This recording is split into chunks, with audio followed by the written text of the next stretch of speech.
Okay, शुरू करें। आ रही है ना आवाज़? सही आ रही है एकदम परफेक्ट। थोड़ी सी मारवाड़ी बोल रहे हैं, टावर सुन गया। ओके, चलिए साहब। तो प्यारे बच्चों, अब बहुत ही महत्वपूर्ण फेज शुरू हो रहा है जीन पियाजे साहब का, और वो है संज्ञानात्मक विकास की विभिन्न अवस्थाएं। तो हम आपको बता दें, जीन पियाजे ने संज्ञानात्मक विकास की 4 अवस्थाएं बताई हैं। कितनी? 4 अवस्थाएं।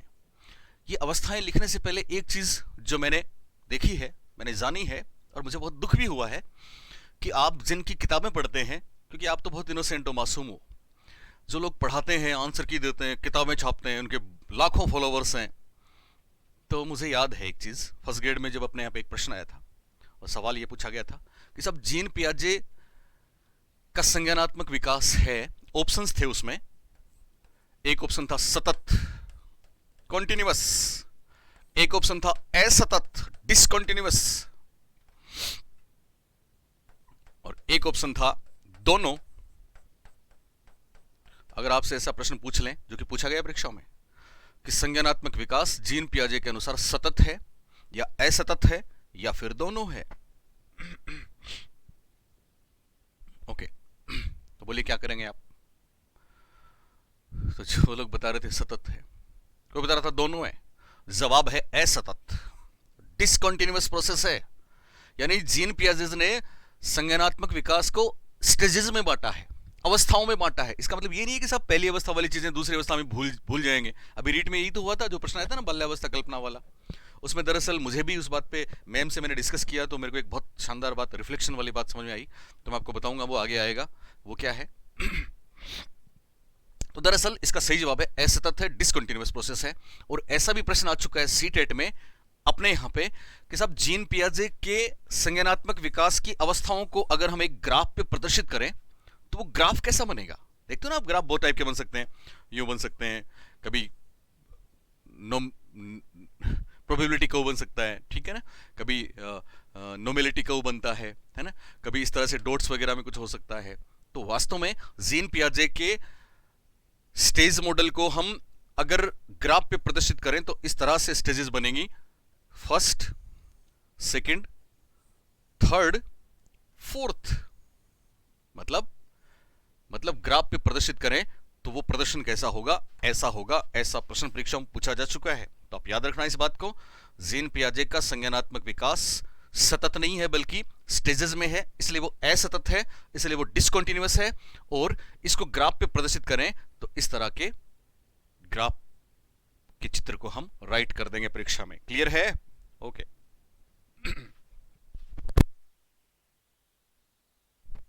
चलिए साहब, अब हम देखते हैं कि आखिर जीन पियाजे ने संज्ञानात्मक विकास की कौन कौन सी अवस्थाएं बताई और उनकी क्या बेहतरीन बातें हैं।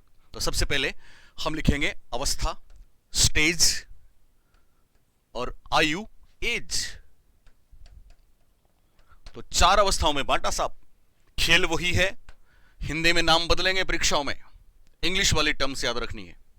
पहली अवस्था का नाम है संवेदी गामक अवस्था। कई बार हम पढ़ते हैं संवेदी गामक अवस्था, कई बार संवेदी पेशीय अवस्था। बात एक ही है।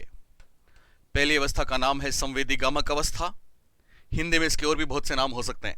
कभी आपने पढ़ा हो तो ज्ञानात्मक क्रियात्मक अवस्था, ज्ञानात्मक क्रियात्मक अवस्था। कभी आपने पढ़ा हो तो इंद्रियानुभूत अवस्था, कभी इंद्रिय जनित पेशीय अवस्था। यानी अलग अलग हिंदी में नाम आ सकते हैं, लेकिन आपको कोई टेंशन नहीं होगी, क्योंकि आपको तो ध्यान में रखना है sensory motor stage. Sensory motor stage पहली स्टेज है, समय रहेगा 0 से 2 वर्ष। पहली अवस्था संवेदी गामक अवस्था या संवेदी पेशीय अवस्था या ज्ञानात्मक क्रियात्मक अवस्था या इंद्रियानुभूत अवस्था या इंद्रिय जनित पेशीय अवस्था या और कोई नाम, लेकिन इंग्लिश में सेंसरी मोटर स्टेज हमको ध्यान रखना है, और इसका समय रहेगा 0 से 2 वर्ष। क्लियर? दूसरी अवस्था का नाम है पूर्व संक्रियात्मक अवस्था। पूर्व संक्रियात्मक अवस्था, हम आपको फिर बता दें, ये हिंदी इंग्लिश के खेल हैं, आपको ध्यान रखना है। आपको हम शब्दों से खेलना भी सिखा देंगे। कभी पूर्व संक्रियात्मक अवस्था आता है, कभी पूर्व प्रचलनात्मक अवस्था आता है, कभी प्राक प्रचलनात्मक अवस्था आता है, कभी पूर्व चलन अवस्था आता है। कोई भी नाम आए बिल्कुल चिंता नहीं करनी है, इंग्लिश वाला ध्यान रखना है। कभी आता है प्राक चलन अवस्था, कभी आता है प्राक प्रचलन अवस्था, लेकिन आपको याद रखना है pre operational stage. Pre operational शब्द ध्यान रखना है, प्री ऑपरेशनल स्टेज, यह दूसरी स्टेज है जिसका समय रहेगा 2 से 7 वर्ष। समय रहेगा 2 से 7 वर्ष। तीसरी अवस्था में ध्यान रखना है पूर्व के स्थान पे हम कर देंगे मूर्त संक्रियात्मक अवस्था। मूर्त संक्रियात्मक अवस्था, कभी हिंदी में मूर्त के स्थान पे ठोस शब्द भी आ सकता है, ठोस चलन अवस्था भी आ सकता है, लेकिन इंग्लिश वाला टर्म याद रखना है और वो है कॉन्क्रीट ऑपरेशनल स्टेज। तो कॉन्क्रीट शब्द याद रखना है थर्ड स्टेज के लिए, concrete operational stage, dot dot कर सकते हैं। और इसका समय रहेगा 7 से 11 वर्ष। 7 से 11 वर्ष। पहली अवस्था संवेदीगामक अवस्था, ज्ञानात्मक क्रियात्मक अवस्था, सेंसरी मोटर स्टेज 0 से 2 वर्ष। दूसरी अवस्था पूर्व संक्रियात्मक अवस्था या प्राक चलन अवस्था या प्री ऑपरेशनल स्टेज, समय रहेगा 2 से 7 वर्ष। थर्ड वन है मूर्त संक्रियात्मक अवस्था या ठोस चलन अवस्था, समय रहेगा 7 से 11 वर्ष, इंग्लिश में बोलेंगे कॉन्क्रीट ऑपरेशनल स्टेज। और चौथी अवस्था का नाम, तीसरी मूर्त है तो चौथी अमूर्त हो जाएगी, अमूर्त संक्रियात्मक अवस्था, डॉट डॉट कर सकते हैं।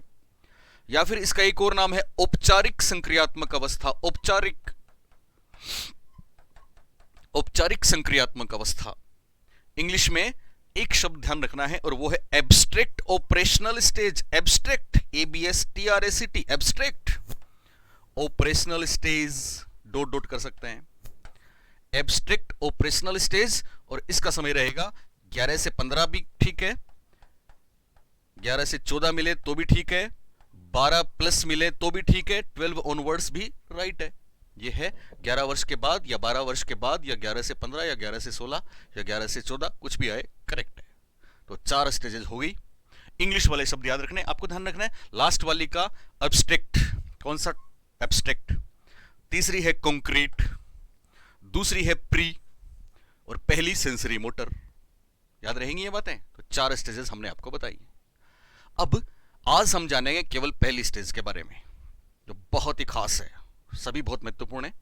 तो चलिए शुरू करते हैं। पहली स्टेज,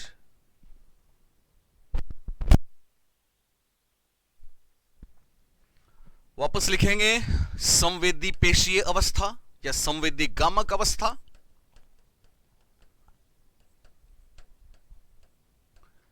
या फिर ज्ञानात्मक क्रियात्मक अवस्था भी लिख सकते हैं, ज्ञानात्मक क्रियात्मक अवस्था।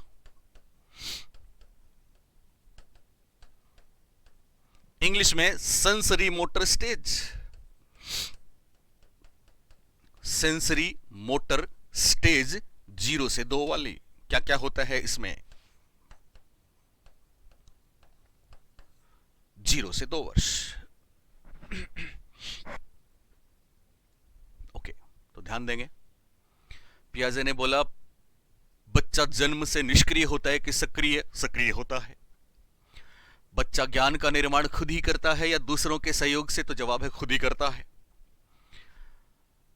अब पहले 2 वर्ष में आखिर ज्ञान का निर्माण कैसे होता है, इसकी हम बात करेंगे। बहुत आसान है। यहां पे 2 शब्द हैं, पहला है संवेदी और दूसरा शब्द है गामक। यानी इन 2 चीजों से ज्ञान का निर्माण होगा, इन 2 चीजों से बच्चा ज्ञान का निर्माण करेगा। एक तो है संवेदी, संवेग नहीं है, ये संवेदनाएं हैं, इंग्लिश में सेंसेस हैं, सेंसेस। आपने सुना है ना, संवेदना ज्ञान की प्रथम सीढ़ी है, ये मारिया मोंटेसरी ने बोला था। प्रत्यक्षीकरण ज्ञान की द्वितीय सीढ़ी है। प्रत्यक्षीकरण का मतलब जो इंफॉर्मेशन आई, हमारे पास सेंसरी इंफॉर्मेशन आई, हम उसको किस तरह से समझते हैं। ओके, तो यहां संवेदी की बात की जा रही है कि संवेदनाओं के द्वारा ज्ञान प्राप्त करेगा। संवेदनाएं क्या होती हैं? दुख, सुख, क्रोध, भय, ये संवेग हैं, संवेदनाएं नहीं है, गलती नहीं करनी है। संवेदनाएं तो वो 5 ज्ञानेंद्रियां हैं, वो 5 सेंसेस हैं। अब देखो इंग्लिश कितना आसान बनाती है चीजों को। Senses, 5 sense, visual sense, touch sense, hear sense, taste sense, smell sense. 5 ज्ञानेंद्रियां देखिए ना आपने, आंख, नाक, कान, जीभ और त्वचा। तो यही तो ज्ञान के द्वार हैं। इन्हीं से तो पहले 2 वर्ष में बच्चा ज्ञान का निर्माण करेगा, इन्हीं से तो वो अनुभव प्राप्त करेगा, तो संवेदनाओं से ज्ञान प्राप्त करेगा। यह बात क्लियर है। दूसरी बात, गामक क्रियाओं के माध्यम से ज्ञान प्राप्त करेगा। गामक क्रियाएं मैं आपको बता चुका हूं, पेशी क्रियाएं, गामक क्रियाएं, मस्कुलर्स, मोटर स्किल्स। क्या होती हैं गामक क्रियाएं या गत्यात्मक क्रियाएं? हमारे शरीर की गतियों से संबंधित जो क्रियाएं हैं उनको हम गामक क्रियाएं बोलते हैं। यहां ध्यान रखना, गामक क्रियाओं का मतलब हमारे शरीर के बॉडी के मूवमेंट्स हैं। इवन यहां पे रिफ्लेक्सेस भी काम करते हैं, ठीक है ना। रिफ्लेक्सेस से, सेंसेस से, मूवमेंट से। गामक क्रियाओं के एग्जांपल आप ले सकते हैं, दौड़ना, भागना, चीजों को पकड़ना, रगड़ना, फेंकना, खींचना, झटकना, ये तमाम गामक हैं, ये तमाम पेशी हैं, ये तमाम गत्यात्मक हैं। तो इन दोनों चीजों से बच्चा ज्ञान प्राप्त करेगा। पहली महत्वपूर्ण बात आपको समझनी है, तो याद रहेगी आपको ये बात। पहले 2 वर्ष में बच्चे के ज्ञान प्राप्त करने के जरिए जरिया क्या है? 2 चीजें हैं साहब। एक तो सेंसेस हैं, संवेदनाएं हैं, 5 ज्ञान के द्वार जो हैं वो हैं, और दूसरा उसकी गतिविधियां हैं, उसके मूवमेंट्स हैं, रिफ्लेक्सेस भी हैं। अब यहां पे कौन कौन सी क्षमताएं बच्चा हासिल करता है, कौन कौन सा ज्ञान उसको मिलता है, इसके लिए 2-3 बेहद खास और बहुत महत्वपूर्ण बातें हैं। कौन कौन सी वो क्षमताएं हैं? तो देखिए, पहली अवस्था में सबसे पहली क्षमता जो वो हासिल करता है वो है वस्तु स्थायित्व का ज्ञान। वस्तु स्थायित्व का ज्ञान।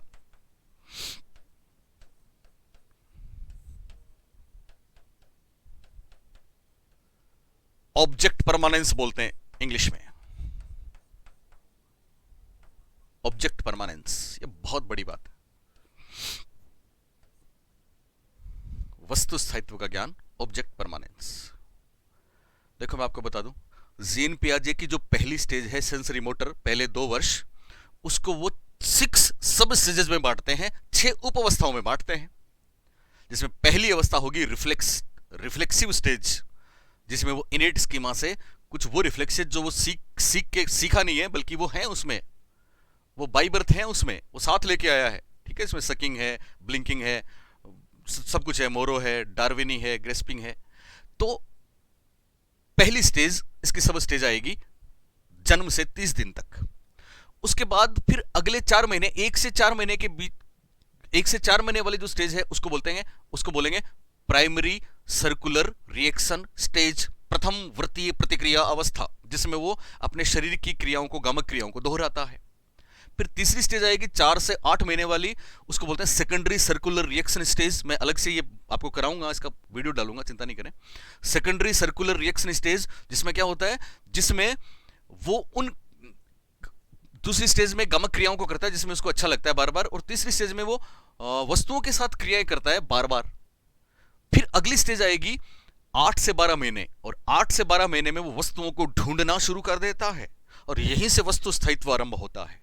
जन्म के समय वस्तु स्थायित्व नहीं होता, 8 महीने से मामला शुरू होता है। लेकिन उसके बाद 5वीं स्टेज आती है टर्सरी स्टेज, माफ करें, कोऑर्डिनेशन स्टेज, फिर टर्सरी स्टेज। कोऑर्डिनेशन 8 से 12 वाली है, ठीक है।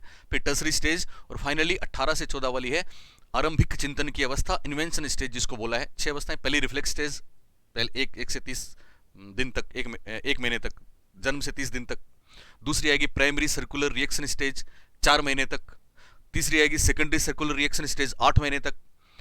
चौथी आएगी कोऑर्डिनेशन वाली स्टेज, 8 से 12 महीने, जिसमें वस्तु स्थायित्व शुरू होगा, ढूंढना शुरू होगा।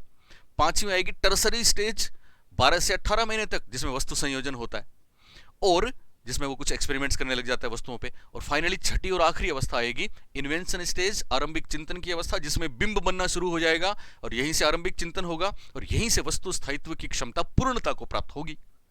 पर वास्तव में वस्तु स्थायित्व आखिर होता क्या है, इस पे प्रश्न परीक्षा में बहुत बार आता है, तो सुने, समझें इसको, ये क्या है।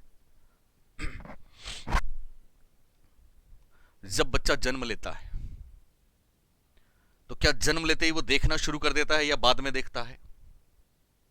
जवाब है जन्म लेते ही।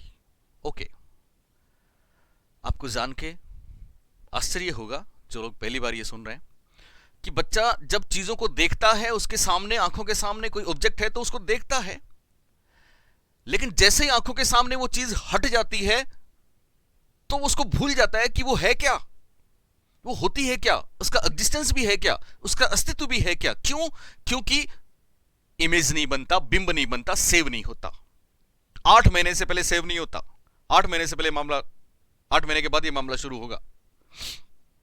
मतलब अभी जैसे हमने आपके लिए कुछ भी बोला, जो चीज आपके पास उसकी स्कीमा है, आपके पास उसका पूर्व ज्ञान है, प्रीवियस नॉलेज है, कुछ भी हमने बोला बस, तो बस बोलते आपके दिमाग में बस की तस्वीर आई कि नहीं? दिमाग वाला रेडी रेकनर है, वो सॉफ्टवेयर वो दे दिया, मेट्रो तुरंत आ गई, स्कूल तुरंत आ गया, घर, कैट, बिल्ली, बंदर, कुछ भी बोले तुरंत हमारा दिमाग वो इमेज, वो प्रतिमा, वो बिंब हमको देता है।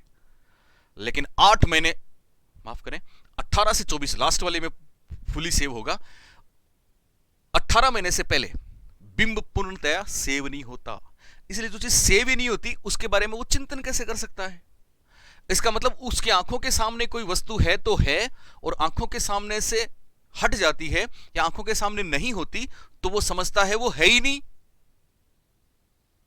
आपने छोटे बच्चे के साथ खेला है, अब देखिए उसको गौर से, उसके पास एक चाबी वाली मोटर कार है छोटी सी, वो आवाज कर रहा है, आप उस खिलौने को उठाइए। आपने उठाया, बच्चे की नजरें खिलौने पे हैं, आप उस खिलौने को अपने पीछे छुपा लें। जैसे पीछे छुप जाएगा बच्चा उसको ढूंढेगा नहीं, अगर वो 8 माह से छोटा है उसको ढूंढेगा नहीं, क्योंकि वो सोचता है खिलौना है ही नहीं। छोटा बच्चा दोनों हाथ पांव से एक खिलौने की तरफ बढ़ रहा है, बहुत खुश है, उसको देख रहा है। लेकिन जैसे ही आपने उस पर कपड़ा डाल दिया, आपने उस टॉय को छुपा दिया, वो अपने कदम मोड़ देगा, उसको हटा के ढूंढेगा नहीं। अगर ढूंढ लेगा, ढूंढने की कोशिश करेगा तो हम समझेंगे वस्तु स्थायित्व का ज्ञान हो गया, भाव आ गया। लेकिन अगर नहीं ढूंढ रहा सॉरी नहीं ढूंढ रहा, इसका मतलब वस्तु स्थायित्व नहीं आया। छोटे बच्चे के साथ कितनी बार आपने खेला है, चिड़िया ले गई है ही नहीं। पियाजे तो यहां तक कहते हैं कि अगर 2, 4, 6 महीने के बालक के पास से उसकी मां को हटा दें, उसकी मम्मा को हटा दें, तो बच्चा भूल जाएगा कि मम्मा भी होती है क्या। आप बोलेंगे साहब वो तो पहचान लेता है 3 महीने का, बिल्कुल पहचान लेता है, पर जब सामने आती है तो हट गया तो उसको याद नहीं रहती, क्योंकि इमेज बनता नहीं, बिंब सेव नहीं होता, प्रतिमा नहीं बनती, सेव नहीं होता, तो कैसे याद होगा? कितनी बड़ी बात है। आपने सुना ना, out of mind is out of site is out of mind, यानी नजरों से दूर तो दिमाग से भी दूर। यह वस्तु स्थायित्व की कमी है। अभी आप मेरे को बताएं, आप और हम हैं, हम किसी चीज को देखते हैं तो हमारी साइट के सामने है, आंखों के सामने है, फिर वो आउट ऑफ साइट हो गई, मतलब वो नजरों से ओझल हो गई, हट गई, तो क्या वो आउट ऑफ माइंड भी हो जाती है?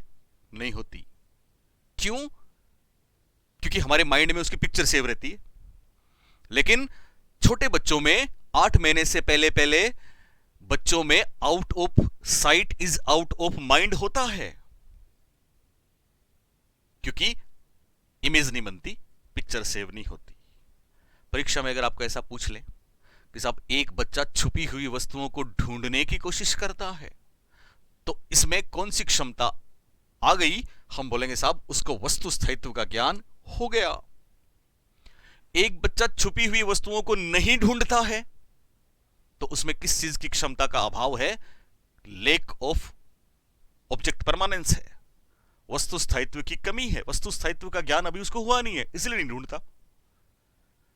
बहुत बार आपने देखा होगा एनसीईआरटी में भी गलत छपा था कि साहब वस्तु स्थायित्व का संबंध प्री ऑपरेशनल से है, ठीक है ना। बहुत से लोग, बहुत से फैकल्टीज बता रहे थे, वो तो खैर क्या क्या बताते हैं बच्चों को। तो आपको ध्यान रखना है वस्तु स्थायित्व का संबंध पहली अवस्था से। अगर परीक्षा में पूछें वस्तु स्थायित्व की क्षमता का संबंध कौन सी अवस्था से, तो आप बोलेंगे सेंसरी मोटर से।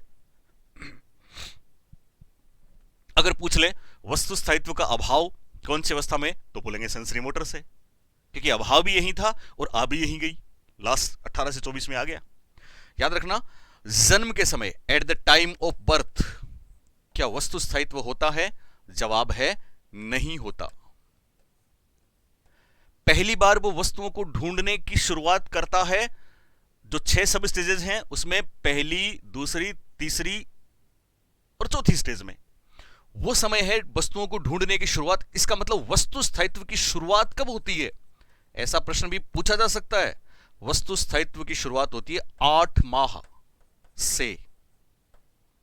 और वस्तु स्थायित्व की क्षमता वो कब हासिल कर लेता है?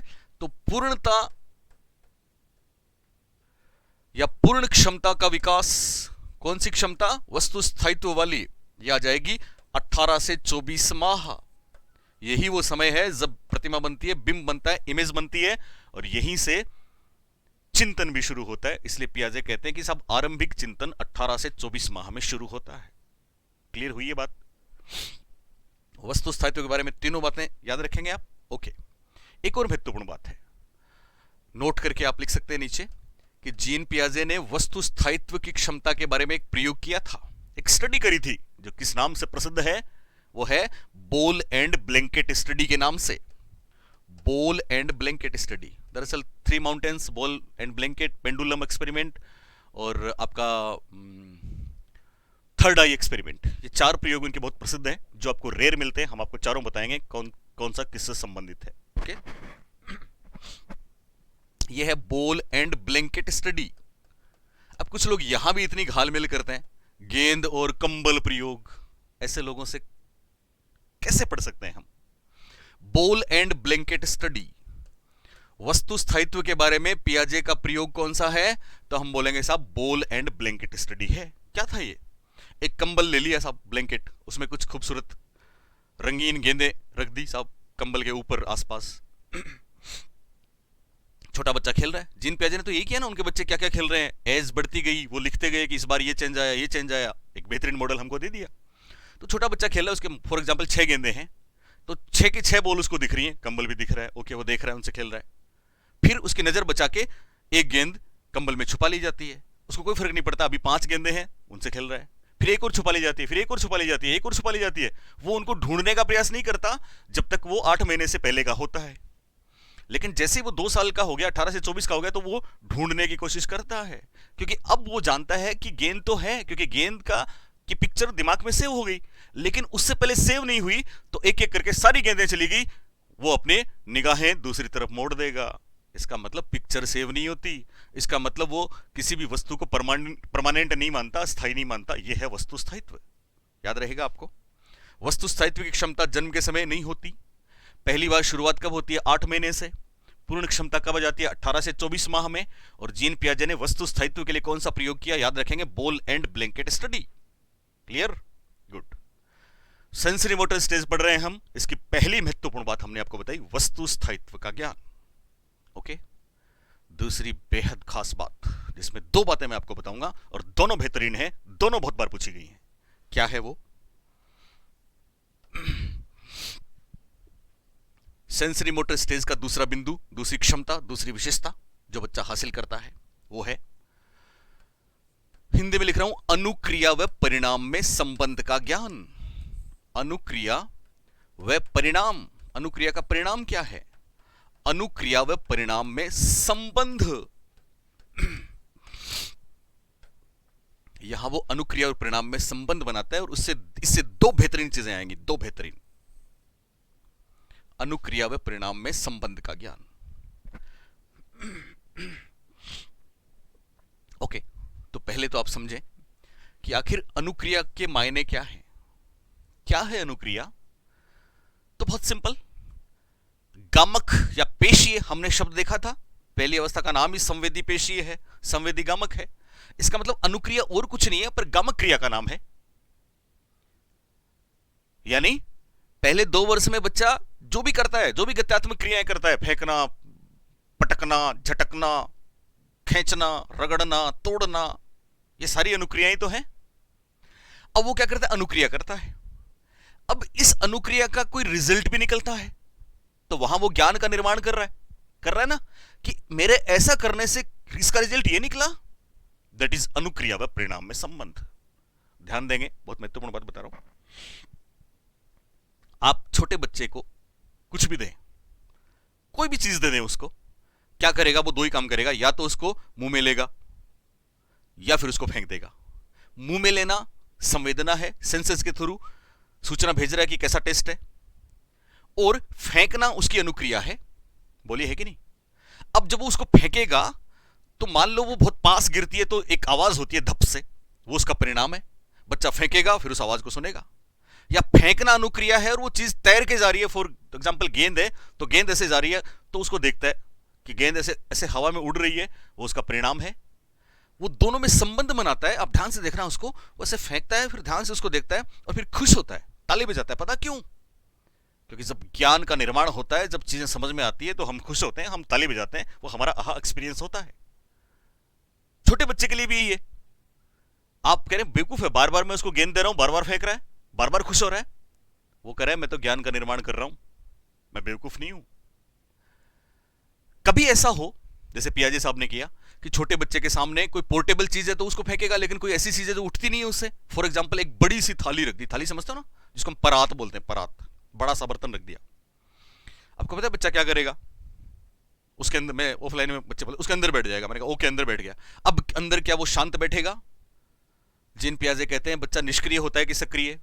सक्रिय होता है। तो शांत नहीं बैठेगा बल्कि क्या करेगा, दोनों हाथों से उसको पीटेगा। बच्चे कहते हैं बजाएगा, उसको पता नहीं है बजाना, बजाना क्या होता है। बजाना तो परिणाम है, बजना साउंड है, उसको पता नहीं है, वो तो केवल अनुक्रिया कर रहा है, केवल गमक क्रिया कर रहा है। ऐसे दोनों हाथों से उसको पीटेगा। बोलिए ऐसा करता है? बिल्कुल करता है। ऐसा करेगा तो फिर इसका परिणाम क्या होगा? एक साउंड होगा, एक आवाज आएगी। बोलिए आएगी?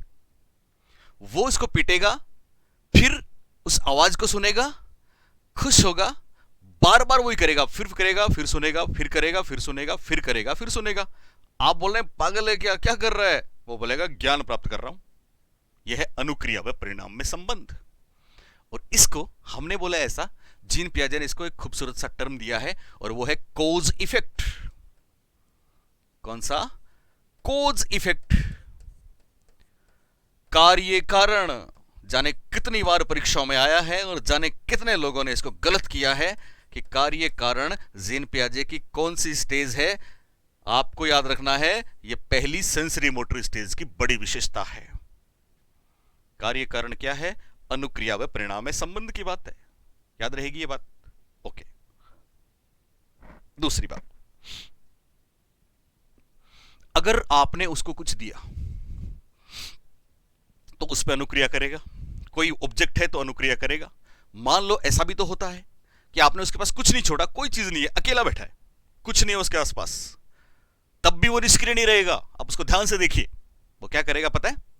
उसने अपने हाथ में, आपने उसको काला काला एक बैंड पहना रखा है ना, तो उसको वो यूं करेगा, यूं। और पता है क्या क्या क्या सोच रहा है वो? क्या ज्ञान का निर्माण हो रहा है? यार ये अलग है, मैं अलग हूं, ये अलग है, मैं अलग हूं।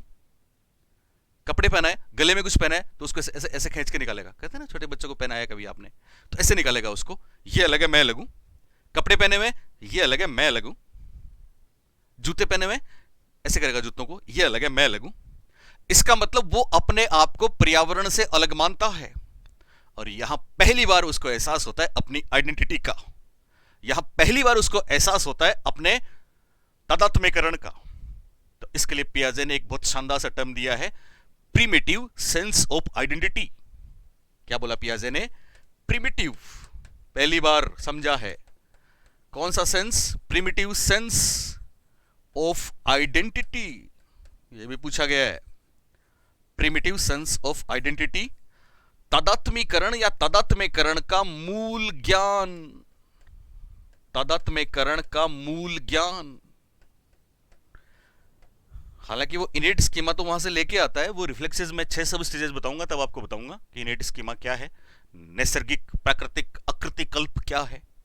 पर यह है तादात्म्यकरण का मूल ज्ञान या तादात्म्यकरण का मूल भाव।